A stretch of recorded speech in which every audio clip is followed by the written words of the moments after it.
So what I want to be talking with you today, so first of all, I want to tell you where are we with OpenAPI so far in terms of current usages and tools, and then go a little bit further in terms of what can we do with OpenAPI at runtime in terms of use cases and API gateway support, and what can we do better. And this is coming from a personal experience I had not that many time ago, and I decided to, let's craft an experience and let's share with everybody.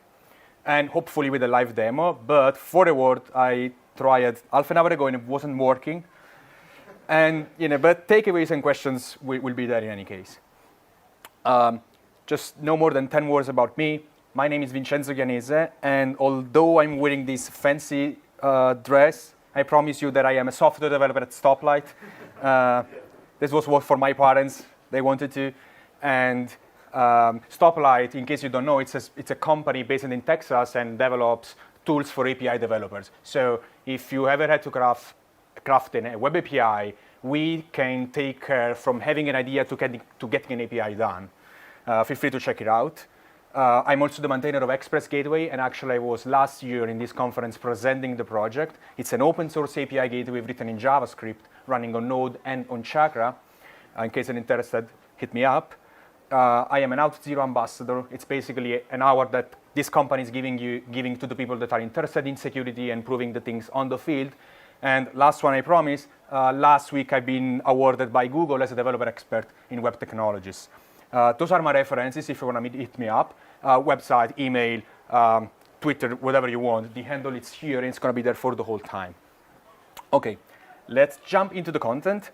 So, so far with OpenAPI, we are used to see that thing as a tool for designing an API. And even if you go on the official repository, it's telling, the OpenAPI specification is a standard to define interface description, or, you can use it to code generation, documentation, client, server, and so on and so forth. This is coming from the official OpenAPI repository, which is actually true. So interactive documentation, the idea is that you give this file to a platform, and it can be Stoplight, for example, but there are alternatives, and this platform is going to again transform this file into a documentation that you can give to your customer. So you have table of content, you can see the request and the response, how it's going to look like. You have an online client to test this thing out. You have linting, which is telling if something is going wrong with the definition itself. You can search into client generation and all this good stuff. But then another use case that we are used to see is the code generation. So, I'm giving you this OpenAPI file, and a service is going to give me a client that I can use in my application. It can be Node, it can be Java, so on and so forth. And there are advantages because, for example, with a single function, the client is taking care of the base URL and of the authentication mechanism. I just need to give you the API key and everything is sorted out. Or also, it's mapping URLs on the HTTP level to actions in the client. So I need to do clients pet.create, and it's way more easy. And it's mapping the parameters. So in this case, I don't even know if age is a query parameter or if it's a body parameter. I don't care. The client is going to take care of that for me. And if the logic is changing, I update the client. It's all sorted out. And it is providing a standard interface for success and failure. So I don't know if 500 is a failure for you. Maybe for somebody it is. Maybe for somebody it's not. The client is taking care of this logic. So that's another use case that so far has been extremely successful, client generation. And also, automation of test cases. So you have an OpenAPI document on the web, you're providing an update of your API, and you want to make sure that, your implementation is in line with the OpenAPI specification. So you can have the schema validation, how much of your OpenAPI file you're covering, and so on and so forth. That's yet another use case. And then you also get linting. For example, best practices when writing an API. For example, make sure that all of your sources are plural, which is totally legit. Or also make sure that all your responses are correct responses are 200 or 201, one of those use cases, and business rules. And actually, just an announcement in case you're interested, we at Stoplight have just open sourced Spectral. It's an open source linting engine which is able to take an OpenAPI file, actually it's a little bit more generic, and telling you what might be wrong in your OpenAPI. And you can also extend with your business rules that make sense for your organization. And it's completely open source. It actually was open sourced yesterday on Monday. You can find the repository here. I invite you to check it out. That can add a lot of value in case you have a lot of APIs and you want to make sure that all of those are respecting some base criteria that you think make sense for your company in general. So check it out if you want. But what I was asking myself lately was, all those use cases that we saw here are before the API is deployed. Documentation, it's something not related with running the API. Linting is something that is happening before. The testing is obviously happening before. But what about the runtime? I've been thinking and asking myself, what can I do with an OpenAPI document at runtime? What can I do with that? And we're starting to look a little bit around. And today, what I've been able to find were no more than 3 use cases. I may be wrong, but that's what I found so far. Monitoring, usage statistic, and analysis with feedback collection. That's what I've been finding so far. In particular, the general use case for OpenAPI at runtime is that you have a user and you have your server on the right. So the user is using your client that are providing client.pets.list, and then the client internally is transforming this thing into an HTTP request, which is hitting your server. And then the server is using the OpenAPI document to validate the request and store statistics. And in this way, you can know, for example, what are the most used endpoints. That's one thing. Or also, for example, if there is a particular set of endpoints which are being hit always in the same order, and that represents a scenario that you may want to reason about. Also, you can see what are the most failing endpoints. Like there is an endpoint in particular in my API where 99% of the time the payload is wrong. And with such information, maybe you can identify that it's not well documented and people get in trouble because they don't understand what to do with the API. So that's a really valuable thing that you can have. And again, most common scenarios. There are companies that are doing this. They are checking out the API usages using the OpenAPI document as a source of truth. But again, that was not what I was looking for. Me as a DevOps, I was impersonating a DevOps, and there are things that I want to do based on an OpenAPI specification. For example, let's say I am creating a new API, a new part of the API. In the example here, let's say you have a pets API and you're gonna open to the pets food. You wanna sell food to pets and you're opening a new section of the API. So a series of endpoints that can be used. Or set an API section as deprecated, that you should not use that thing anymore. Or you wanna change security requirements. Let's say that you have an event in particular and you wanna make your API public for a limited period of time. Or you wanna change the validation rules. Let's say that a field that previously was mandatory, now it is not anymore, or redirects. If you have a look to all those use cases, there is a disconnection between the OpenAPI document and the runtime. Because you update the OpenAPI document with this information, but then there is another manual step that you have to do into your code to make this thing happen, right? It is not automated. And I think this is a pain. I felt this pain in particular, and I'm not a DevOps person at all. I was just playing around with some stuff and I said, why do I need to do that every single time? Why there is a disconnection between this and the OpenAPI document? If, so far the OpenAPI and RAML API blueprint in general, the API description document have been advertised as the single source of truth. It's not the case yet, especially in the runtime part, at least in my opinion so far. And then I said, okay,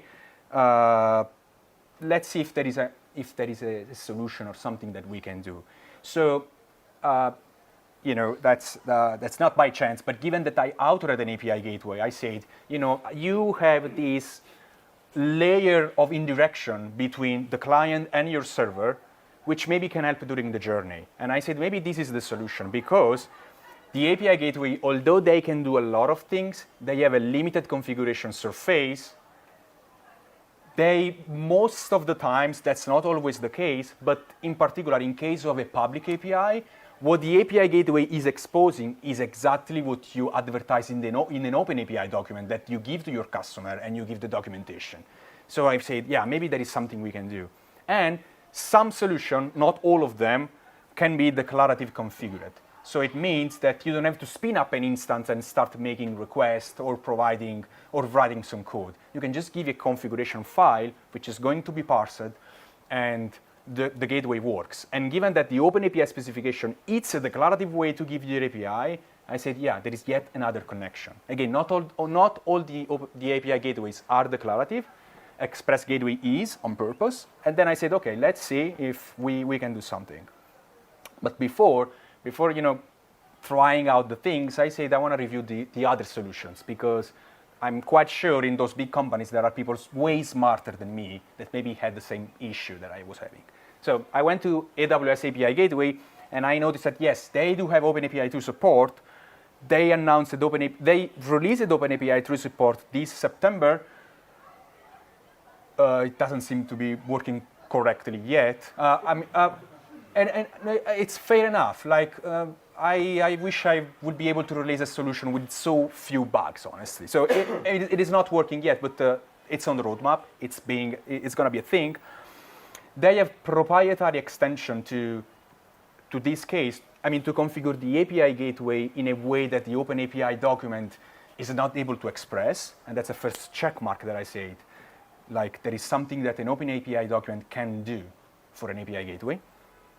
But what I noticed is that they don't have kind of a document upload API. So if I have a CI/CD integration and I'm making some changes, there is no way that I can propagate the changes into AWS in a programmatic way. I need to go to the website and click browse and give the file, upload. So again, they do support the things, but there is an automation opportunity. So there is a disconnection.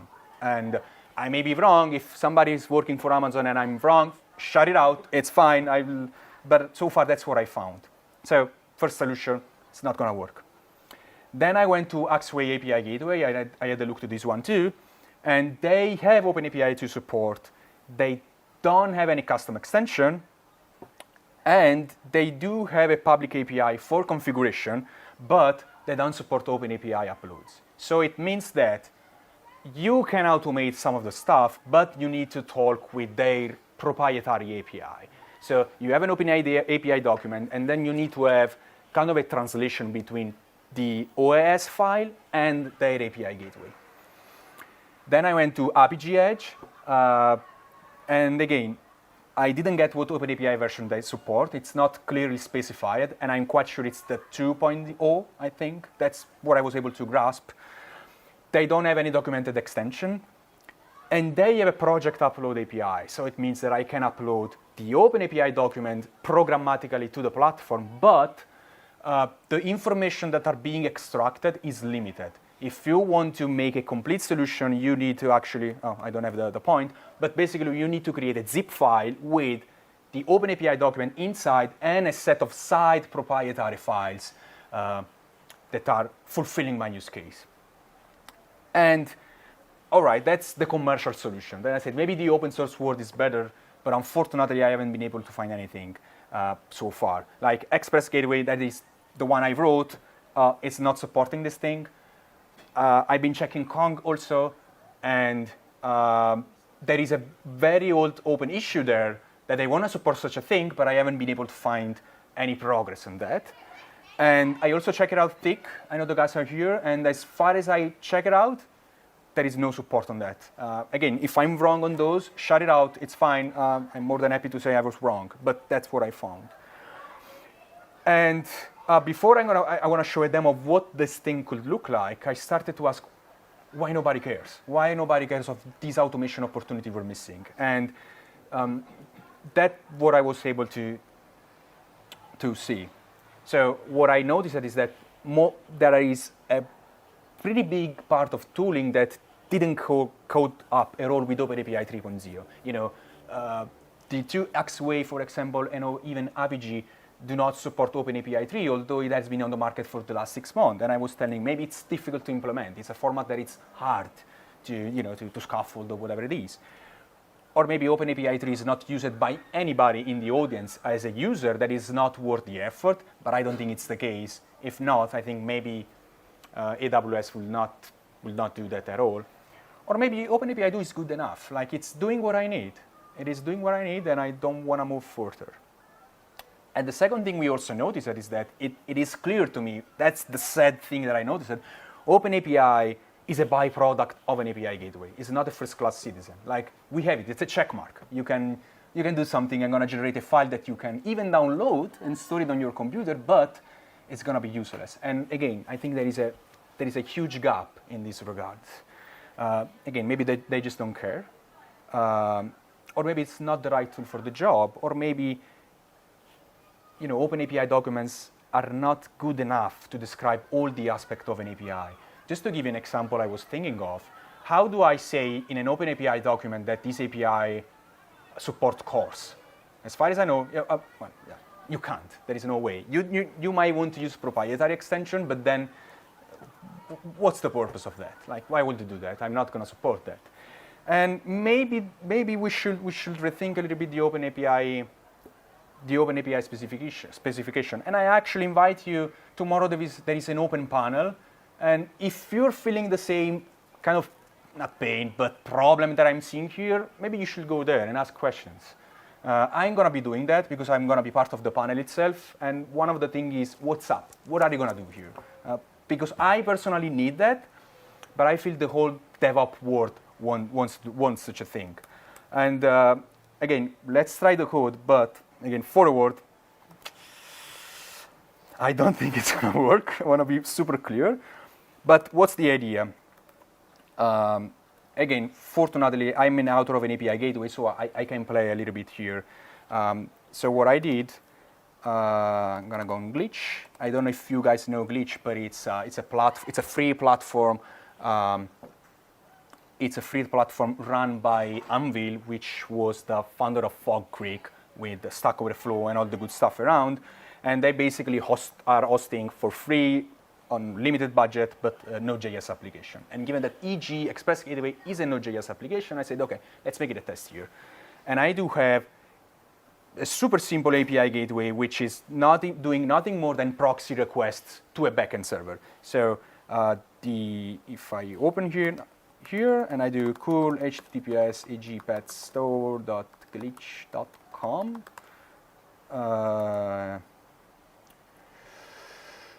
maybe it's not, it's .me, maybe. Okay, it's returning an empty array because the server doesn't have any data into. And you can see it's public. Like if I do here, there is no authentication, the API is public. But then let's say that, and I'm gonna be using the company I work for, but I have designed my API into a platform which is holding the whole references of my API and all the documents that are needed. And again, I wanna open up this API to the public, but I want to do that declaratively. So I want to modify my current OpenAPI specification, and I want that all the infrastructure that is linked can be automatically updated. So what I'm going to do, for example, I have this thing. I'm going to go on the design and say, where is that? Get. This thing is not public anymore. You're going to have a key. I'm going to do that for all of those. And I'm going to save the document. Now the document has been saved, and that has been triggered a CI/CD mechanism, which we are. Oh, that's even the wrong command. It's git browse, which is hitting over the repository. Should be here. I'm using Circle CI because they have a great free plan.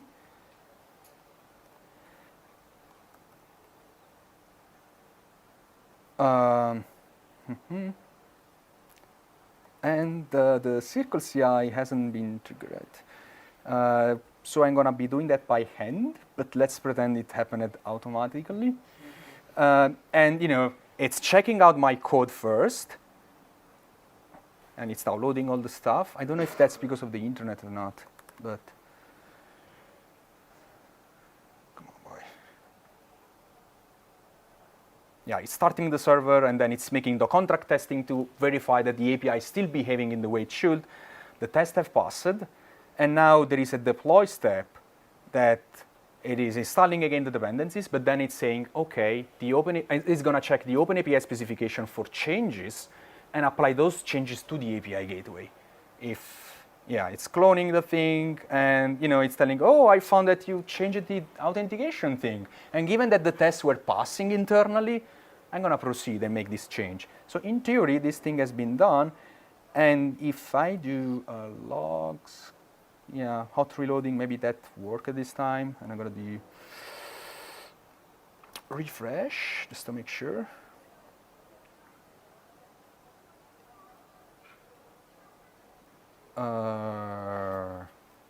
It did not.